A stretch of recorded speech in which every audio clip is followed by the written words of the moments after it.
There are no beaten paths to glory's height. There are no rules to compass greatness known. Each for herself must cleave a path alone. The Path by Paul Lawrence Dunbar. My name is Sade Spence. I am an on-camera journalist and reporter and producer at times. I love learning, I love sharing stories and learning more about new stories, and I think when people hear entertainment, they think, oh, it's the gossip, it's the relationships. I'm like, no, but movies, film, music, it's all stories that these artists, creatives, that different people are telling, and I like to be the vessel that helps deliver that story to everyone else. I'm living my dreams because I want to, and I have to.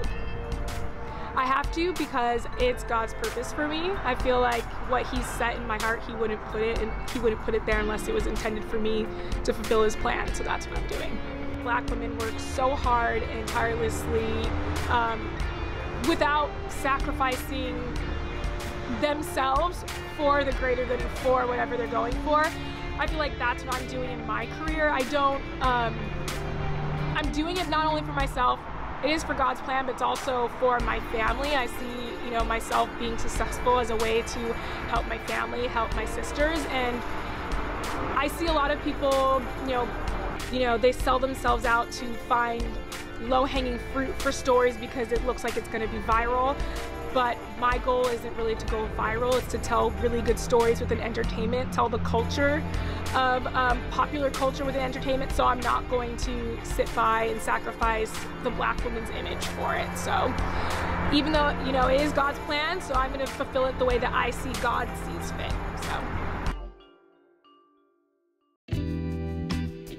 I feel like we do almost carry a weight, and there's a really fine line between, I guess, that toxic masculinity and then sometimes, the whole being nice, being cordial thing.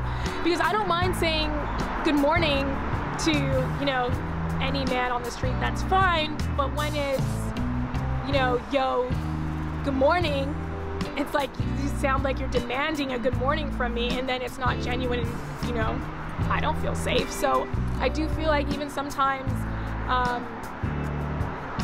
it does feel like when men approach me or, approach my friends and they talk about it, it almost sounds like in a way that you should be responding to me or you should be responsive. And it's, at the end of the day, I don't owe you anything.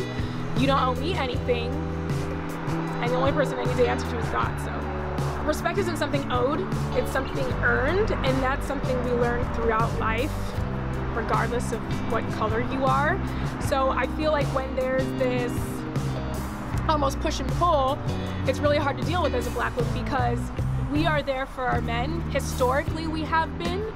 So I think when you look back through history and you see these strong Black women, or Black women just being strong for both, be it, not, unemployment, incarceration, slavery, things like that. And the way a woman is built, we are built to care and to nurture, so we will always want to care and nurture for our men and our families. And it's not always returned the same way. And I think that's where it's very hard because we're grown to nurture one another, and especially our own race, because we've been through the same trials and tribulations historically. So women, we will always want to be there for our men. It just doesn't seem that way in the reciprocal. My definition of love is friendship set on fire. I hope this doesn't sound, overused, but I really do believe it's friendship set on fire. I think the best way to have a relationship is if someone is your friend and you know them, you trust them, they trust you, because when you are so close to friends, you know everything about each other. You put it all on the table. You know their little mannerisms, or, an expression they make if you say a certain statement. It's all those little things that you cultivate over time. And when I say it's set on fire, that's just the passion and the chemistry between you two that sets it apart from a platonic relationship. So I just think that to like the 10th level is love. And I mean, it's selfless and, it's everything. What I want out of love. I think it's just it's hard because I feel like there's so many layers to it, but I guess the bottom of it is to be cared for and wanted, and that's what you want to give to the other person. Cared for, wanted, and cared for, that encompasses respect, you know, understanding, all of that between being cared for and wanted. Godzilla! Zilla bitch. Godzilla! No, that's my thing.